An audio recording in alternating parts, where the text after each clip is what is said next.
जय हिंद, वंदे मातरम। बच्चों, स्वागत है हमारे YouTube चैनल सार्थक साइंस एंड मैथ में। बच्चों, आज की जो क्लास है हमारी 10th क्लास की साइंस के ऊपर रहेगी और इसके अंदर आपको केमिस्ट्री का फर्स्ट चैप्टर, ठीक है, कराने वाला हूं। तो पहला चैप्टर हमारा क्या है? पहला चैप्टर है रासायनिक अभिक्रियाएं एवं समीकरण, ठीक है। तो पहला जो चैप्टर हमारा क्या है, अच्छे से याद हुआ कि रासायनिक अभिक्रियाएं एवं समीकरण। पूरा दैनिक जीवन से जुड़ा हुआ पूरा चैप्टर है। अच्छे से इसको वॉच करना है, ध्यान से देखना है, वीडियो को शुरू से देखना और लास्ट तक। पहले आप ये जानिए कि अभिक्रिया क्या होती है, ठीक है। अभिक्रिया क्या होती है, तो पहली हेडिंग आप लगा लो अभिक्रिया, ठीक है। पहली हेडिंग आपकी क्या लगेगी? अभिक्रिया, ठीक है बच्चों। अभिक्रिया देखिए क्या होती है, यानी कि अभिक्रिया होती क्यों है, ये सारी डिस्कस करूंगा कि अभिक्रिया क्यों होती है। आखिर किसी भी चीज़ में कोई चीज़ पदार्थ मिला देते हैं, कोई पदार्थ है, किसी पदार्थ में दूसरे पदार्थ में अगर एक पदार्थ को दूसरे पदार्थ में मिलाया जाता है तो वो रिएक्ट कर जाती है, यानी क्रिया करती है और क्रिया करने के बाद में एक नए पदार्थ का निर्माण करती है। तो ऐसा आखिरकार क्यों होता है, ठीक है, इस चीज़ की भी हम डिस्कस कर लेंगे, ठीक है। लेकिन अभी चलते हैं, समझते हैं कि अभिक्रिया क्या होती है। तो देखो, किसी पदार्थ के संगठन, क्या लिखना है? किसी पदार्थ के संगठन, संरचना तथा गुणों में होने वाले परिवर्तनों को तथा गुणों में होने वाले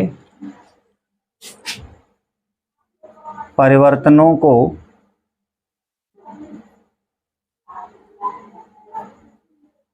हम क्या कहेंगे? अभिक्रिया कहेंगे, ठीक है। हम अभिक्रिया कहते हैं, ठीक। अब इसके बाद में देखो, ये जो अभिक्रिया हमने बताई, अभिक्रिया की जो परिभाषा बताई, अभिक्रिया कितने प्रकार की होती है। तो अभिक्रिया हमारी दो प्रकार की होती है। इसके अंदर आप चाहे हेडिंग डाल दो कि अभिक्रिया के प्रकार, ठीक है, अभिक्रिया के प्रकार। तो अभिक्रिया के कितने प्रकार होते हैं? अभिक्रिया के हमारे दो प्रकार होते हैं, ठीक है। कितने प्रकार होते हैं? यानी कि अभिक्रियाएं दो प्रकार की होती हैं। तो लिख देना है, ये कितने प्रकार की होती हैं? दो प्रकार की होती हैं, ठीक है। अब नंबर एक आती है नाभिकीय अभिक्रिया। कौन सी आती है? नाभिकीय अभिक्रिया। और जो दूसरी है वो है हमारी रासायनिक अभिक्रिया।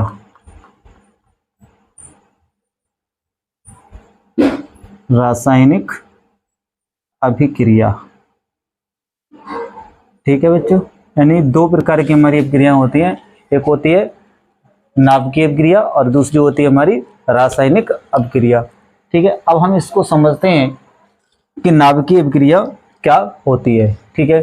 तो नाभिकीय अभिक्रिया समझिए आप पहले, यानी नाभिकीय अभिक्रिया क्या होती है? ये नाभिकीय अभिक्रिया होगी, दूसरी हमारी रासायनिक अभिक्रिया होगी।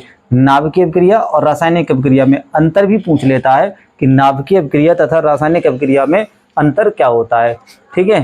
तो इसको देखते हैं, एक तरफ आप डाल दो नाभिकीय अभिक्रिया, यहीं से हमारी परिभाषा भी हो जाएगी और यहीं से हमारा अंतर, यानी एक ही चीज में दोनों चीजें हो जाएंगी।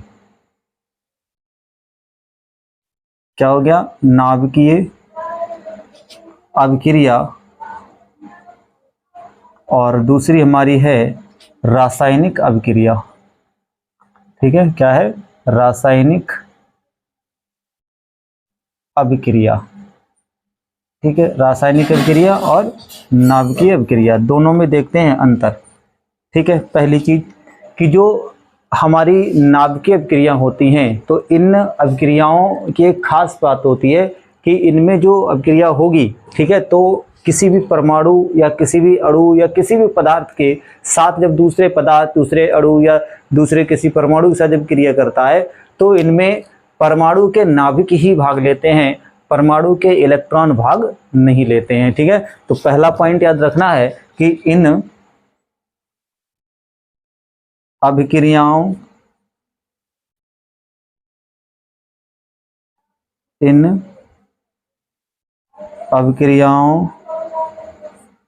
में कौन भाग लेता है? तो इन अभिक्रियाओं में परमाणु, ठीक है, परमाणु जो रहेगा उस परमाणु का जो नाभिक रहेगा, ठीक, में परमाणु के नाभिक भाग लेते हैं, नाभिक भाग लेते हैं। ठीक है, पहली चीज। अब हम बात करते हैं रासायनिक अभिक्रिया किसे कहते हैं। तो देखो रासायनिक जो अभिक्रिया है, ठीक है, रासायनिक अभिक्रिया की अगर हम बात करें तो इसमें नाभिक जो है रासायनिक अभिक्रिया में भाग नहीं लेते हैं। तो इन अभिक्रियाओं में जो परमाणु रहते हैं उसकी जो बाहरी कक्षा में, ठीक है, तो यहां लिखना है रासायनिक या इन अभिक्रियाओं में परमाणु के बाहरी कक्षा में जो इलेक्ट्रॉन होते हैं, बाहरी कक्षा में इलेक्ट्रॉन क्या करते हैं, बाहरी कक्षा में, चाहे आप इस पे के लिख दो, ठीक है, बाहरी कक्षा के इलेक्ट्रॉन भाग लेते हैं।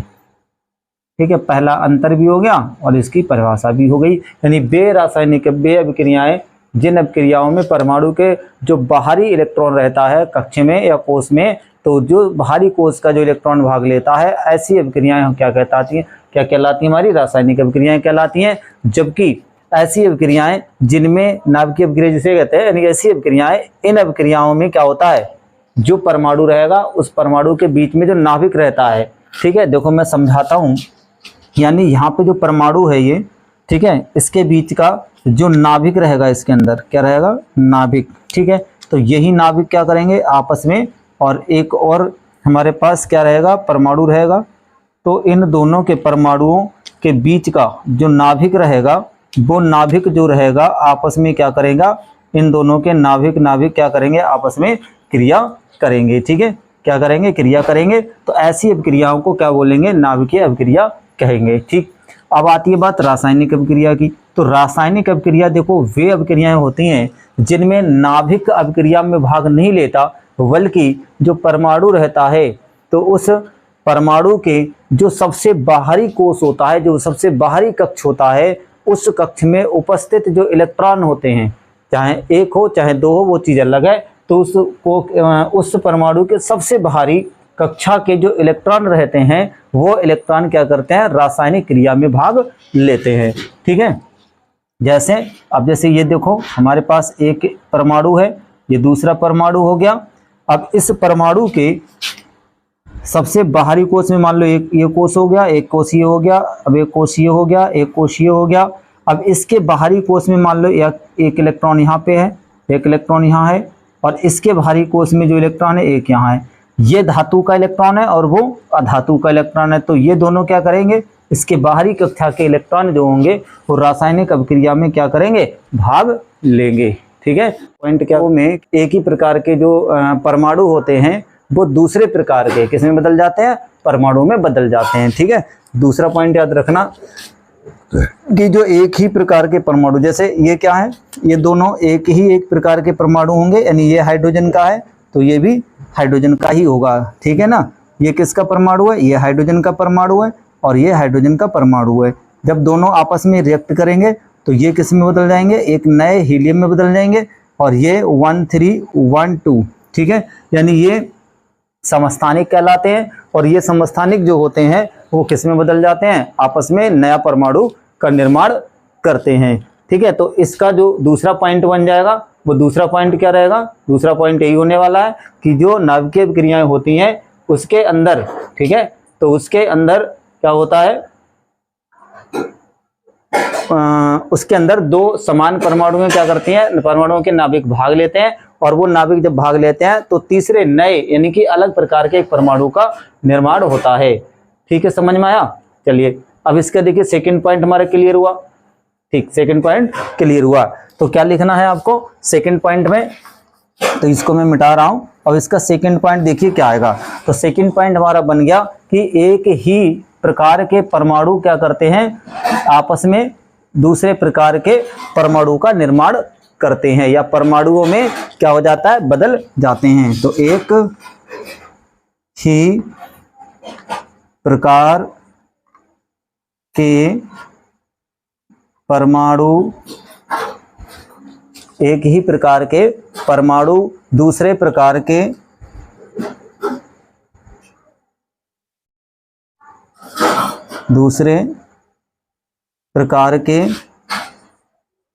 परमाणु में बदल जाते हैं। क्या हो जाते हैं, दूसरे प्रकार के परमाणु में बदल जाते हैं। ठीक, अगर मैं इधर इसकी बात करूं तो इसको भी मिटा दे रहा हूं। ठीक है, इसको भी हम मिटा दिया है। तो अब इसके अगर हम दूसरे परमाणु की बात करें तो ये देखो क्या हो जाएगा। ठीक है, तो दूसरे अगर भाग की बात करता हूं तो दूसरे भाग में देखिए अगर किसमें, रासायनिक अभिक्रिया में। रासायनिक अभिक्रिया में क्या होता है, जब एक ही प्रकार के क्या करते हैं, जब हमारे एक ही प्रकार के परमाणु जो होते हैं उन परमाणुओं जब अभिक्रिया में भाग लेते हैं तो उन परमाणुओं से कोई नया परमाणु नहीं बनता है। अर्थात कहने का मतलब है कि परमाणु के एक रूप में कोई भी परिवर्तन नहीं होता है। दूसरा पॉइंट इसका क्या हो गया,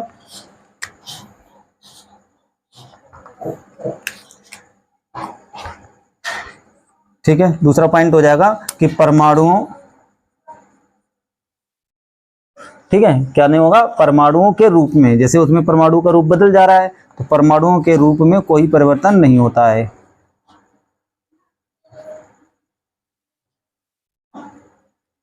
कोई परिवर्तन नहीं होता है। ठीक है, इनके परमाणुओं में कोई भी परिवर्तन नहीं होने वाला है।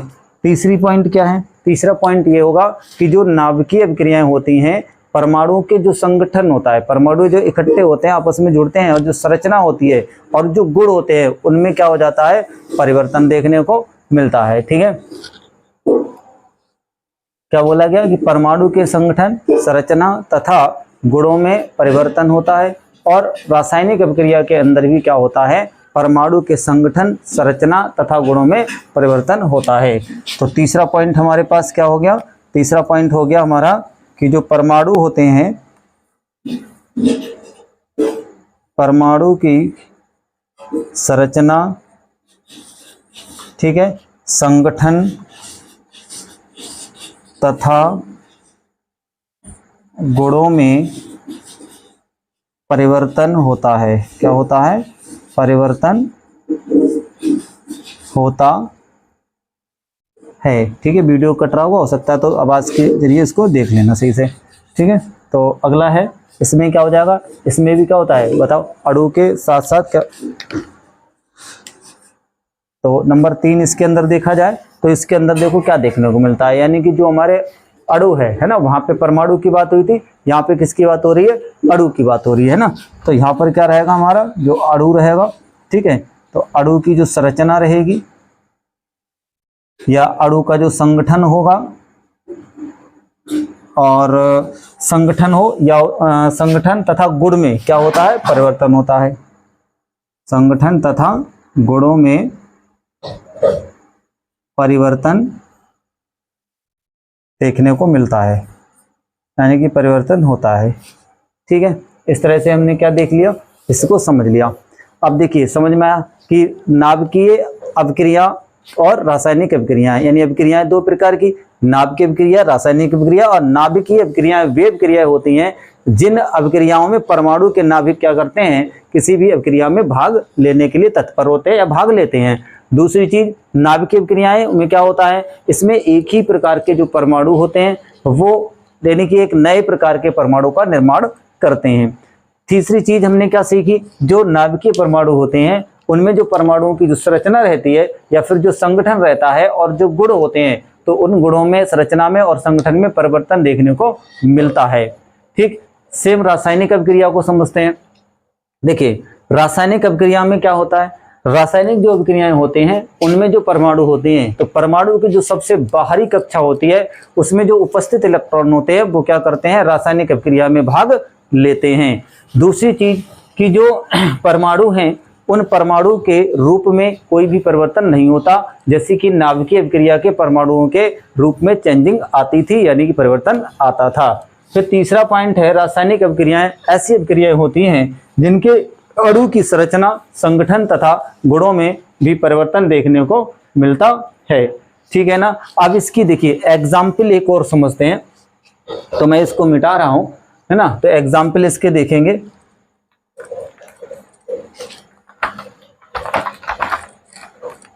देखिएगा एग्जाम्पल क्या बना, अभी हमने कहा यहाँ पे समझो ये चीज है ना, ये हमारी नाभिकीय क्रियाओं में हमने कहा कि इसके अंदर क्या होता है, इसके अंदर आपको यानी कि इसके अंदर क्या देखने को मिलेगा, जो नाभिकीय क्रियाएं होती हैं उनमें एक ही प्रकार के जो परमाणु होती हैं वो तीसरे प्रकार के परमाणु का निर्माण करती हैं। ठीक है, समझते हैं कैसे, एक एग्जाम्पल के जरिए। ठीक, देखिए एग्जाम्पल है हमारा, जैसे हमने मान लिया हाइड्रोजन के क्या ले लिए, 2 परमाणु ले लिए, 1 1 और एक ले लिया 1 3। ठीक है, 1 1 1 3। तो ये 1 1 और जो 1 3 हुआ ये दोनों हैं क्या, देखो ये दोनों मैं आपको बता दूं, ये दोनों जो हैं वो एक प्रकार के समस्थानिक हैं, एक दूसरे के क्या है, समस्थानिक हैं। जैसे कार्बन 12 कार्बन 13 कार्बन 14 का होता है, वैसे यहाँ पे 1 1 1 2 यानी जिन, और समस्थानिक कहते हैं किसको है, तो समस्थानिक ऐसे परमाणु या ऐसे तत्व जिनके स्थान क्या हो, समान हो, यानी कि परमाणु संख्या समान हो तथा उनका भार क्या हो, अलग अलग होता है। तो ऐसे परमाणुओं को हम क्या कहते हैं, समस्थानिक कहते हैं एक दूसरे के। तो ये समस्थानिक देखो क्या कर रहे हैं, ये जो समस्थानिक है वो इसमें 1 और 3 यानी ये जब दोनों आपस में क्या करेंगे, रिएक्ट करेंगे, तो रिएक्ट करने के बाद में बेटा क्या बनता है, एक तीसरे प्रकार का परमाणु बनता है और जिसका नाम है हीलियम। जिसका नाम क्या है, हीलियम। क्या नाम है बेटा, हीलियम। तो हीलियम यानी कि 2 4 यानी हीलियम 2 4 का इसमें क्या होता है, निर्माण होता है। इस चीज को ध्यान रखना, यानी कि जब नाभिक जब किसी परमाणु के भाग लेते हैं तो तीसरे प्रकार का परमाणु बन जाता है। और हाइड्रोजन फर्स्ट हाइड्रोजन 1 3 यानी कि ये हाइड्रोजन और ये ड्यूटेरियम दोनों मिलकर के क्या कर रहे हैं, एक हीलियम का निर्माण करते हैं। ठीक है ना। और इसके अंदर देखिए जो न्यूट्रॉन है ना, इसको हम क्या कहते हैं, उदासीन कहते हैं, उदासीन न्यूट्रॉन होता है, तो इसलिए इस पे कोई भी चार्ज नहीं होता है। तो यानी कि ये जो नाभिकीय क्रिया है, ये नाभिकीय क्रिया का क्या एक एग्जाम्पल है। तो यहाँ पे जो यही क्रिया, ठीक है ना, यही क्रिया क्या होती है, नाभिकीय संलयन प्रक्रिया कहलाती है, जो कि हमारी किसके अंदर होती है, सूर्य के अंदर पाई जाती है। ठीक है, सूर्य के अंदर कौन सी क्रिया होती है, यही वाली क्रिया होती है, यानी कि उसके अंदर हीलियम, ठीक है, का निर्माण होता रहता है। यानी हाइड्रोजन मिला, इस तरह से एक संलयन क्रिया हुई। और संलयन क्रिया कहाँ पाई जाती है, ये हमारे सूर्य के अंदर पाई जाती है। समझ लेते हैं। अब इसके बाद में जो हमने अभी पढ़ा रासायनिक अभिक्रिया का एग्जाम्पल, रासायनिक अभिक्रिया में क्या बोला कि जब कोई भी, क्या बोला है कि अणु की संरचना तथा संगठन, है ना, तथा गुणों में परिवर्तन होता है। देखिए कैसे होता है, जैसे हमारे पास क्या है, कोई एक अणु है, ठीक है, एग्जाम्पल 2, ये किसके लिए, इसके लिए, ठीक है, ये किसके लिए था, इसके लिए। अब देखो एग्जाम्पल 2 मान लेते हैं, जैसे हमारे पास कोई भी एक एग्जाम्पल लेते हैं, कोई अणु है जिंक ऑक्साइड का मानते हैं, ठीक है, Zn है, क्या है, जिंक ऑक्साइड है। और जिंक ऑक्साइड के साथ में मैं क्रिया करा दे रहा हूँ तनु की, कोई भी अम्ल ले लो, चाहे चलो H2SO4 ले लेता हूँ। तो इसकी जब क्रिया हम इससे कराते हैं तो क्या करेगा, ये यहाँ से टूटेगा और ये यहाँ से टूटेगा, ठीक है ना। जिंक क्या करेगा, इस सल्फेट के साथ में जुड़ जाएगा और ये ऑक्सीजन क्या करेगा, इसके साथ में जुड़ जाएगा। तो यहाँ पे जो बनेगा वो जिंक सल्फेट बनेगा, क्या बनेगा, जिंक सल्फेट बनेगा। और साथ ही साथ क्या बनेगा, H2O यानी कि जल बनेगा, है ना। तो यहाँ देखो ये परिवर्तन हो चुका है, यानी कि इधर अणुओं में परिवर्तन होता है और वहां पे परमाणुओं में परिवर्तन होता है। रासायनिक अभिक्रिया में क्या होता है, अणु रहते हैं, अणु रासायनिक क्रिया में भाग लेते हैं, जबकि हमारी नाभिकीय अभिक्रिया के अंदर क्या होता है, परमाणु भी भाग ले सकते हैं, है ना। तो इस चीज से ये क्लियर होती है। ठीक, अब चलते हैं अपने नेक्स्ट टॉपिक के तरफ।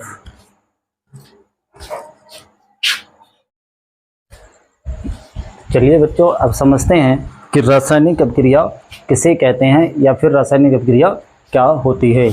तो जैसे कि बच्चों आप जानते हो कि जब कोई, है ना, दो या दो से अधिक कोई पदार्थ होते हैं, आपस में मिलते हैं, या कोई दो अभिकारक कह सकते हो या कोई दो अणुए कह सकते हो, जब आपस में मिलते हैं और मिलने के दौरान क्या होता है, एक नए पदार्थ या नए गुणधर्म वाले पदार्थ या नए उत्पाद का निर्माण करते हैं। तो ऐसी अभिक्रिया हो गया, ऐसी प्रक्रिया को हम क्या कहते हैं, हम कहते हैं रासायनिक अभिक्रिया।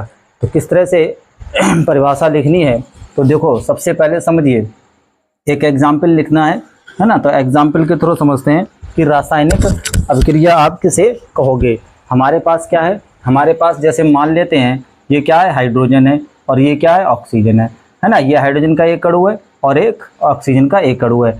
अब ये मत कहना बच्चों कि ये हाइड्रोजन 2 क्यों लिखा, ठीक है। अब ये मत कहना कि ये ऑक्सीजन 2 क्यों लिखा, कहोगे, नहीं मानोगे ना। चलो समझाता हूँ कि हाइड्रोजन और ऑक्सीजन 2 क्यों लिखा गया। देखिए, हाइड्रोजन जो होता है एक परमाणु होता है, इसी प्रकार से ऑक्सीजन भी एक परमाणु होता है। और याद रखना, कोई भी परमाणु रासायनिक अभिक्रिया में, क्या बोल रहा हूं, कि कोई भी परमाणु रासायनिक अभिक्रिया में भाग नहीं लेता। ध्यान रखना कि कोई भी परमाणु है वो रासायनिक अभिक्रिया में भाग नहीं लेता है। अब कहोगे कि सर क्यों नहीं लेता है, ये भी पूछना है, चलो पूछ लो। तो देखो, रासायनिक अभिक्रिया में भाग इसलिए नहीं लेता क्योंकि जो परमाणु होती हैं वो बहुत ही ज़्यादा सूक्ष्म होती हैं, ठीक है। परमाणु होती बहुत ज़्यादा सूक्ष्म, यानी एक अविभाज्य कण जिसके और ज़्यादा भाग नहीं किए जाते, जिसको और ज़्यादा विभाजित नहीं किया जा सकता, उसे हम कहते हैं परमाणु, ठीक है। और परमाणु क्या होते हैं, स्वतंत्र अवस्था में पाए जाते हैं। कैसे अवस्था में पाए जाते हैं, स्वतंत्र अवस्था में पाए जाते हैं, ठीक है, ठीक। और इसी कारण से, क्योंकि वो स्वतंत्र होते हैं, तो स्वतंत्र अवस्था में पाए जाने के कारण वो किसी से भी क्रिया नहीं करते हैं। तो बच्चों यही रीजन था कि परमाणु किसी भी रासायनिक अभिक्रिया में भाग क्यों नहीं लेते हैं। समझ में आ गया, ठीक। चलो अब हम समझते हैं कि रासायनिक अभिक्रिया किसे कहते हैं। देखिए, रासायनिक अभिक्रिया क्या होती है, सबसे पहले जानते हैं। हमने लिखा हाइड्रोजन और हमने लिखा ऑक्सीजन। जब हाइड्रोजन और ऑक्सीजन मिलता है तो क्या बनता है, H2O। क्या बनता है, H2O। अब यहाँ हाइड्रोजन 2 करना है तो यहाँ हाइड्रोजन 2 से गुणा करना है। इधर ऑक्सीजन को 2 किया तो हाइड्रोजन 4 हुआ, और हाइड्रोजन जब 4 हुआ तो इधर के हाइड्रोजन कम हो गए, इसलिए इधर भी 2 से गुणा कर दिया। अब ये भी आगे पढ़ना है कि ये ऐसा क्यों किया जाता है, यानी इसको 2 से गुणा, इधर 2 से गुणा, कभी उधर 2 से गुणा, कभी उधर की गुणा, कभी इधर की गुणा। ये सारी चीज़ें डिस्कस करूँगा आगे आने वाले टॉपिक के साथ, ठीक है। तो यानी कि जब देखो यहाँ पे क्या लिखा है, ये 2 क्या है, आपस में क्रिया करने वाली चीज़ें, और ये तीसरी चीज़ है, यानी जब ये अभिकारक हैं, है ना, तो इनको क्या कहेंगे हम, अभिकारक बोलेंगे। तो जो अभिकारक होते हैं, है ना, वो क्या करते हैं, आपस में एक दूसरे के साथ क्रिया करते हैं, और क्रिया करने के बाद क्या बनाते हैं, एक तीसरी चीज़ बनाते हैं जो इन दोनों से बिल्कुल भिन्न होती है, अलग होती है। जरा इन दोनों से कैसी होती है, भिन्न, यानी अलग होती है, यानी कि ये तीसरा पदार्थ होता है और इसके गुणधर्म अलग होंगे, इनके गुणधर्म अलग होंगे। ये लिक्विड अवस्था में है, ये दोनों गैसीय अवस्था में है ना। ये कैसी है, अब देखो, ये हाइड्रोजन और ऑक्सीजन दोनों गैस हैं, गैस टाइप के हैं, ये लिक्विड टाइप का हो गया। मेन चीज, इसको हम क्या कर सकते हैं, पी सकते हैं। ऑक्सीजन को हम मतलब सांस के द्वारा ले सकते हैं, हाइड्रोजन को वही नहीं कर देख सकते, है ना। ये कैसी हैं, अदृश्य हैं, इनको नहीं देख सकते गैसों को। हम किसको देख सकते हैं, जल को देख सकते हैं, है ना। तो ये कहीं ना कहीं इनके रासायनिक परिवर्तन भी अलग अलग होते हैं, यानी कि जब दो आपस में अणुएं क्रिया करते हैं किसी भी पदार्थ के, तो वो क्या बनाते हैं, एक नए तीसरे प्रकार के पदार्थ को बनाती हैं या अणु को बनाती हैं, जो कि उसके पहले जो अभिकारक थे उनके जो गुणधर्म थे, और जो नया उत्पाद बना उनके गुणधर्म जो होते हैं वो बिल्कुल ही भिन्न भिन्न होते हैं। तो चलिए अब इसकी हम लिखते हैं परिभाषा और लास्ट में लिखते हैं इसके एग्जाम्पल को। तो क्या लिखना है, वह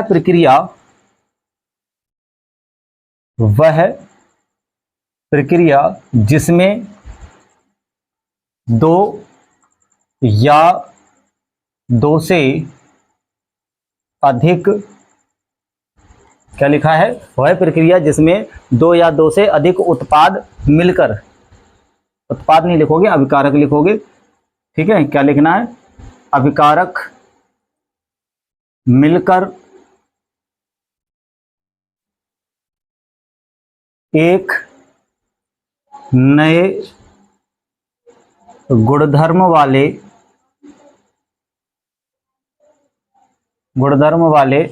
पदार्थ का क्या करते हैं, निर्माण करते हैं। नए गुणधर्म वाले पदार्थ का निर्माण करते हैं।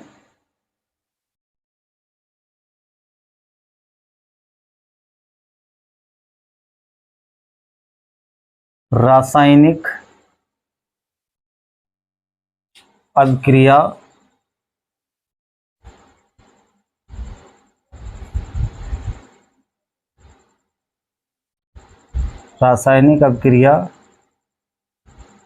कहलाती है, ठीक है।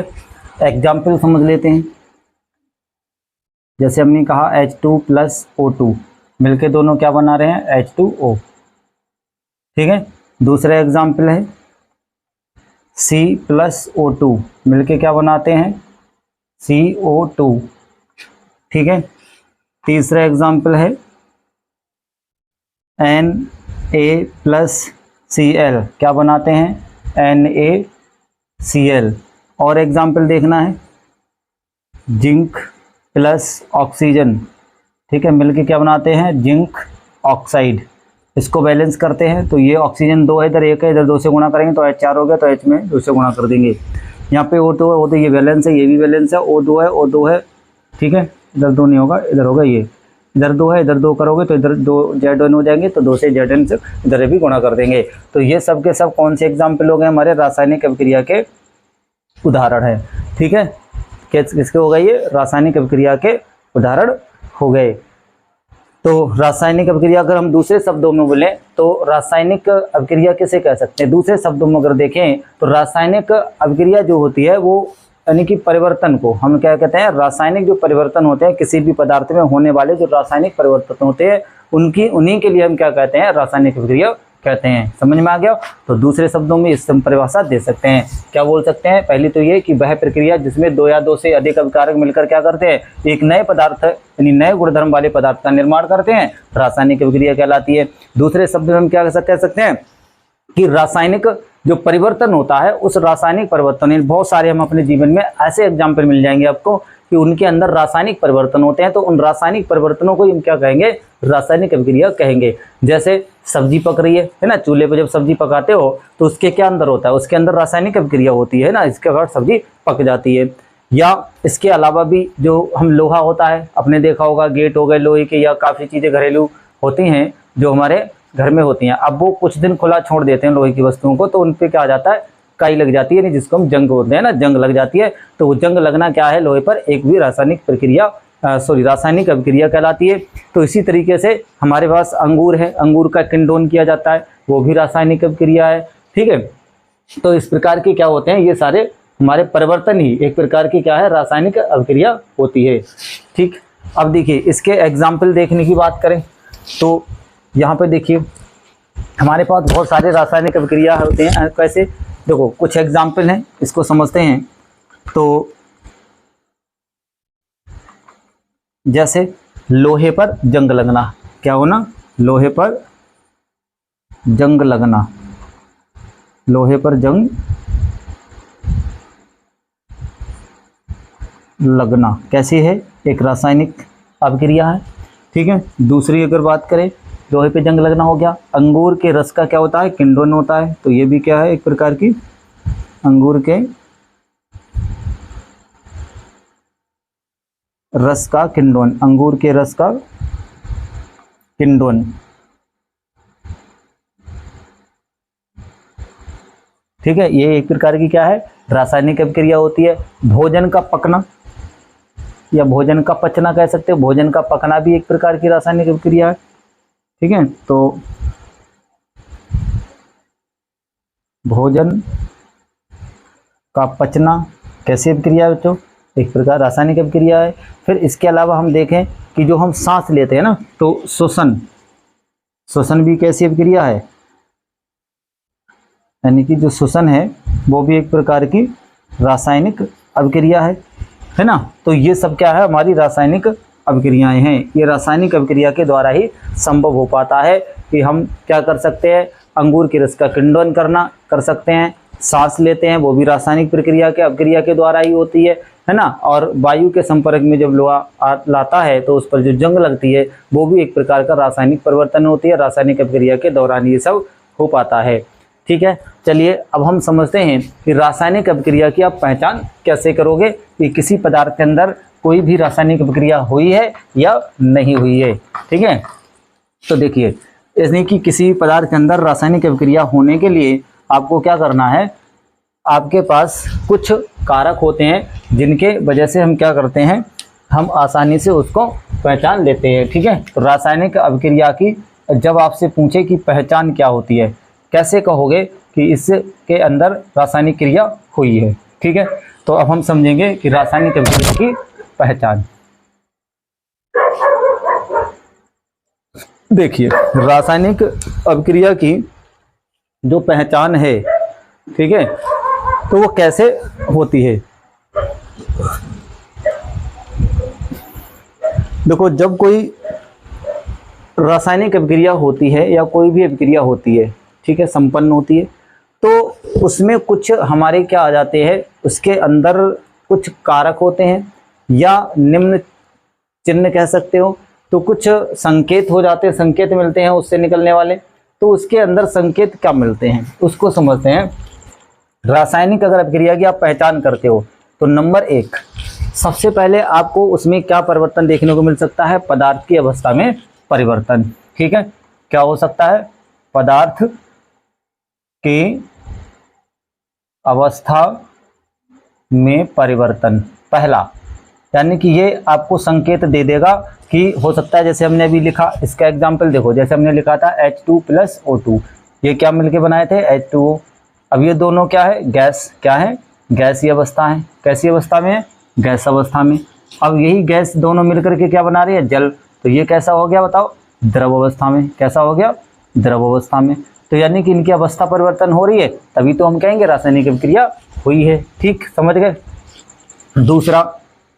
दूसरा पॉइंट इन्होंने कहा कि जो रासायनिक अभिक्रिया होती है उसमें कहीं ना कहीं रंग में परिवर्तन आ जाता है। किसमें परिवर्तन आ जाता है, रंग में परिवर्तन।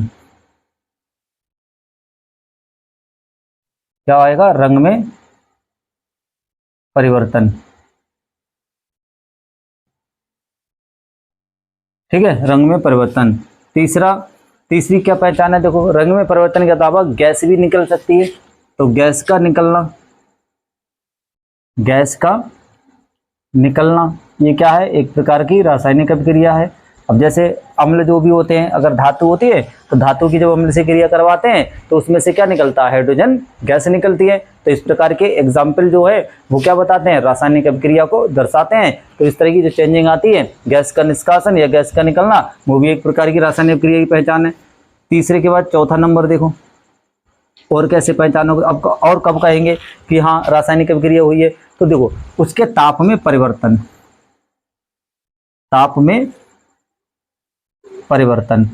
ठीक है, जब हम दो पदार्थों को मिला रहे होते हैं तो उसमें ताप में परिवर्तन होता है। ताप में परिवर्तन कैसा होता है, या तो उसका ताप बढ़ जाएगा, यानी ऐसी अभिक्रिया जिसमें ताप बढ़ जाता है, या कुछ ऐसी भी होती हैं जिनका ताप घट जाता है ना। अभिक्रिया कराने पर दो पदार्थों की या तो उनका ताप बढ़ेगा या फिर उनका ताप घट जाएगा।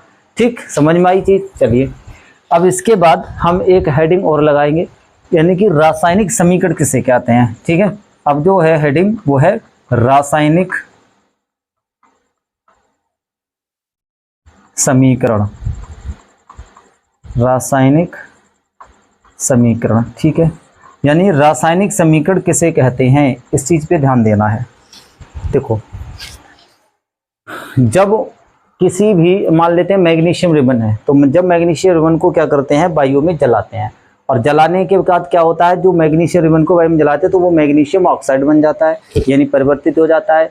तो यह एक रासायनिक अभिक्रिया है और इस अभिक्रिया के लिए कथन क्या है, जैसे अगर बात करें कि इसको लिखने का तरीका है ना, तो किसी भी रासायनिक अभिक्रिया को लिखने के लिए या लिखने के जो तरीका होता है, किस तरीके से लिखा जाता है, उस तरीके को हम क्या कहते हैं, हम उसको रासायनिक समीकरण कहते हैं। ठीक, तो परिभाषा क्या बना देंगे, परिभाषा रासायनिक अभिक्रिया की क्या बन जाएगी, तो कोई भी रासायनिक अभिक्रिया है अगर वो किसी मतलब दो पदार्थ जब भाग लेते हैं तो रासायनिक अभिक्रिया संभव होती है, और जब रासायनिक अभिक्रिया संभव होती है तो इसके हम क्या कह सकते हैं, यानी जो किसी भी रासायनिक अभिक्रिया को लिखने के तरीके क्या कहलाता है, यानी कि किसी भी रासायनिक अभिक्रिया को लिखने का जो तरीका है वो क्या कहलाएगा, एक प्रकार का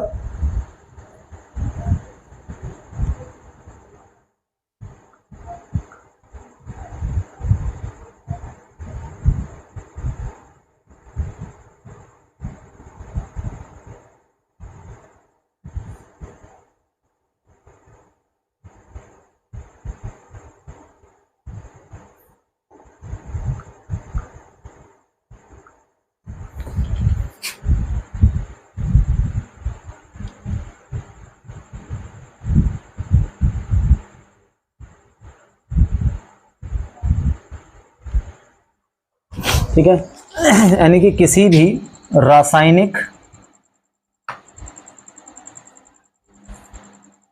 अभिक्रिया को लिखने का तरीका रासायनिक समीकरण कहलाता है।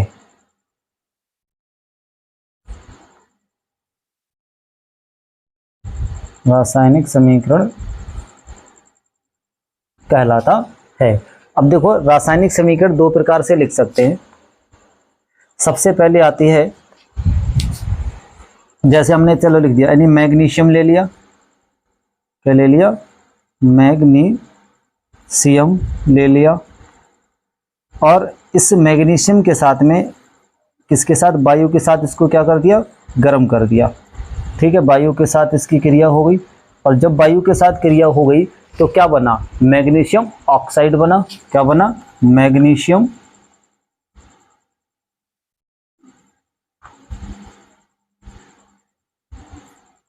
ऑक्साइड बना। ठीक है, मैग्नीशियम ऑक्साइड का क्या हुआ, निर्माण हुआ।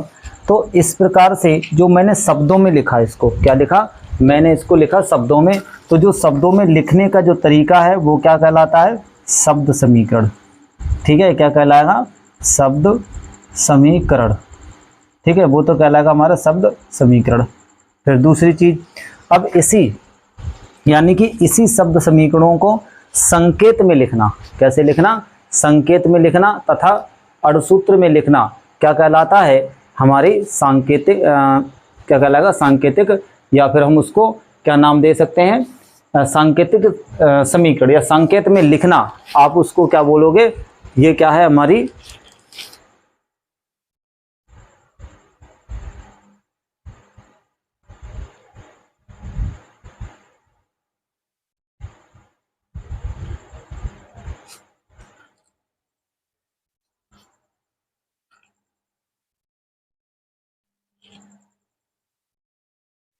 ठीक है, तो क्या कहलाती है, ये हमारी शब्द समीकरण कहलाती है।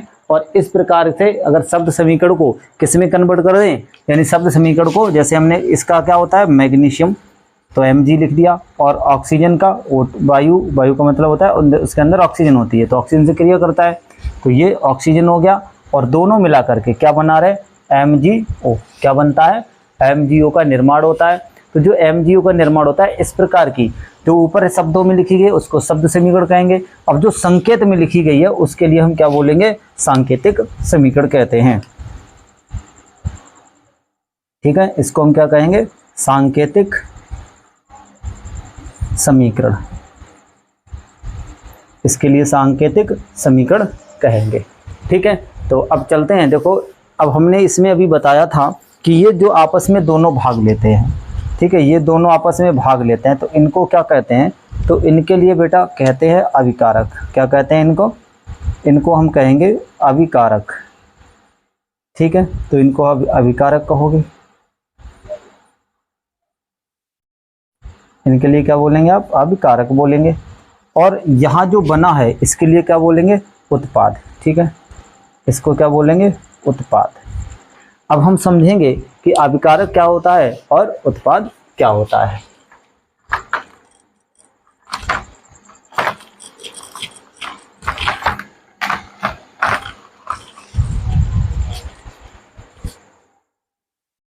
चलिए अब हेडिंग लगाएंगे आप, अभिकारक। क्या हेडिंग लगाएंगे, अभिकारक। ठीक है, तो समझते हैं कि अभिकारक कहते कैसे हैं, कि अभिकारक क्या होता है, यानी रासायनिक क्रिया में भाग लेने वाले जो पदार्थ होते हैं उनको क्या कहते हैं, हम अभिकारक कहते हैं। ठीक है, तो लिखेंगे वे पदार्थ जो रासायनिक क्रिया में भाग लेते हैं,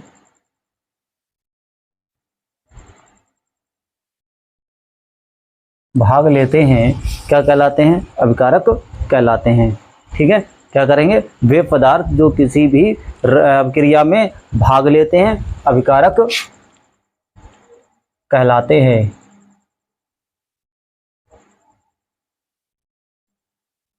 ठीक है, क्या कहलाएंगे वो, अभिकारक कहलाते हैं।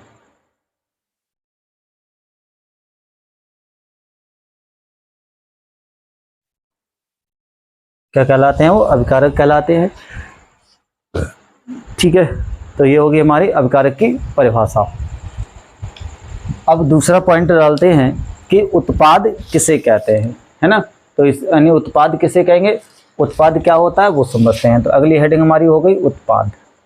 तो देखिए उत्पाद का मतलब क्या हुआ, यानी उत्पाद आप किसे कहोगे, बोलोगे तो वे या किसी अभिक्रिया के दौरान, ऐसे लिखते हो, किसी अभिक्रिया के दौरान, किसी अभिक्रिया के दौरान बनने वाले, किसी अभिक्रिया के दौरान बनने वाले पदार्थों को, बनने वाले पदार्थों को हम क्या कहते हैं, उत्पाद कहते हैं।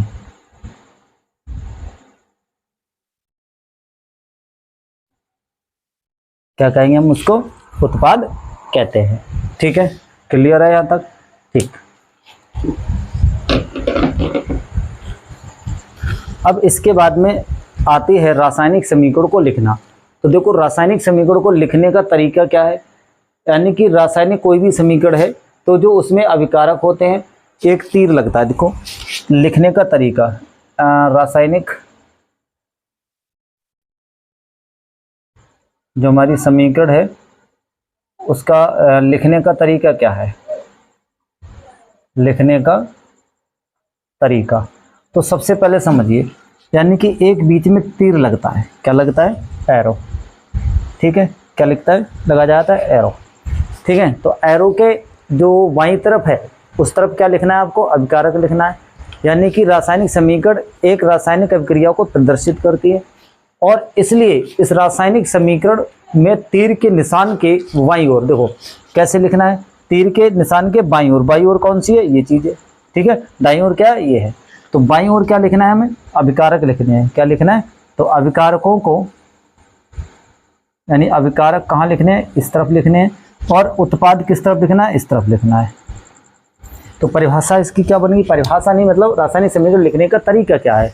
तो जो तीर होता है, यानी रासायनिक समीकरण एक प्रकार की रासायनिक अभिक्रिया होती है, जिसमें तीर के ओर, जिसमें तीर के ओर क्या, जिसमें तीर के बाईं ओर, क्या बोलोगे, जिसमें तीर की ओर नहीं, जिसमें तीर के बाईं ओर अभिकारकों को लिखा जाता है तथा तीर के दाईं तरफ किसको लिखा जाता है, उत्पादकों को लिखा जाता है। तीर के बाईं तरफ अभिकारकों को लिखा जाता है, तीर के दाईं तरफ अभिकारकों को लिखा जाता है, जो कि उन अभिकारकों की परस्पर अभिक्रिया होने के दौरान जो बनता है वो उत्पाद बनता है, और उस उत्पाद को लिखा जाता है तीर के दाईं ओर। ठीक है, देखिए अभिकारकों के बीच में क्या लगाया जाता है, प्लस का चिन्ह लगाया जाता है। एक एग्जाम्पल देख लेते हैं, जैसे हमने लिखा Zn प्लस, ठीक है, Zn और प्लस H2SO4, ठीक है, ये हमने एक लिख दिया। और इसमें देखिएगा कि यहाँ पे जब ये क्रिया कर रहे हैं तो ये जिंक क्या करेगा, इस हाइड्रोजन को विस्थापित कर देगा, ठीक है, और ये इसके संग जुड़ जाएगा। तो यहाँ बनेगा जिंक सल्फेट और प्लस हाइड्रोजन गैस। तो ये कौन है, यही तो अभिकारक हैं, वो क्या है, यही अभिकारक हैं, और ये क्या है, ये बनने वाले दो उत्पाद है। ठीक है, तो इसको उत्पाद कहेंगे और इसको हम अभिकारक कहेंगे। तो देखिए अभिकारकों को कहाँ लिखा गया है, अभिकारकों को तीर के बाईं तरफ लिखा गया है, और उन अभिकारकों के बीच में प्लस का निशान आया भी है। इधर क्या है, ये देखिए, चाहे वो उत्पाद हो चाहे वो अभिकारक हो, प्लस का निशान दोनों में आता है। अगर एक उत्पाद बनता है तो नहीं आता है, दो उत्पाद बनते हैं तो उनको भी प्लस लगा के लिखा जाता है। और तीर के दाईं तरफ दो उत्पाद बने हैं, एक हाइड्रोजन गैस निकलती है, साथ ही साथ जिंक सल्फेट बनता है ना। तो जिंक सल्फेट और हाइड्रोजन के बीच में क्या लिखना है, प्लस करना, यानी कि किसी भी रासायनिक समीकरण को लिखने का जो तरीका है उसमें अभिकारकों को बाईं तरफ लिखा जाता है, उत्पाद को दाईं तरफ लिखा जाता है। अभिकारक दो या दो से अधिक है तो उनके बीच में प्लस का निशान आता है, अगर उत्पाद भी दो या दो से अधिक है तो उनके बीच में भी प्लस का निशान आता है। ठीक, चलिए समझ गए होंगे। इसके बाद हम बात करते हैं एक कंकाली समीकरण की। तो कंकाली समीकरण किसे कहते हैं वो भी समझते हैं।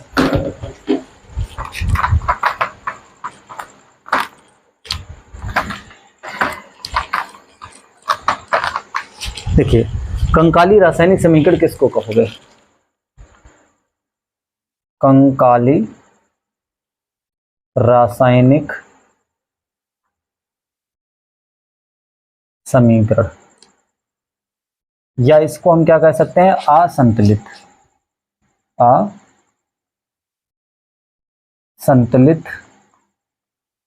रासायनिक समीकरण। ठीक है, कंकाली या फिर कंकाली रासायनिक समीकरण, या इसको कहते हैं असंतुलित रासायनिक समीकरण।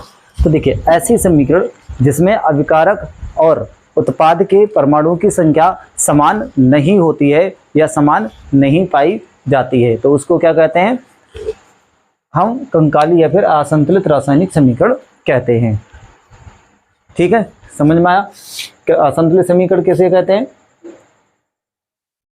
प्रत्येक तत्व के दोनों ओर के जो अणुओं की जो संख्या होती है वो समान नहीं होती है।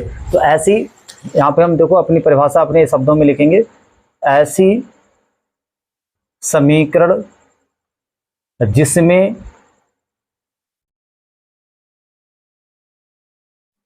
अभिकारक व उत्पाद के दोनों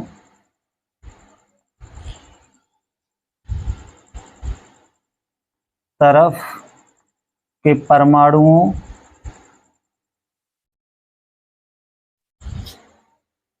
की संख्या समान नहीं होती है, क्या कहलाती है, कंकाली रासायनिक समीकरण या फिर असंतुलित रासायनिक समीकरण कहलाती है।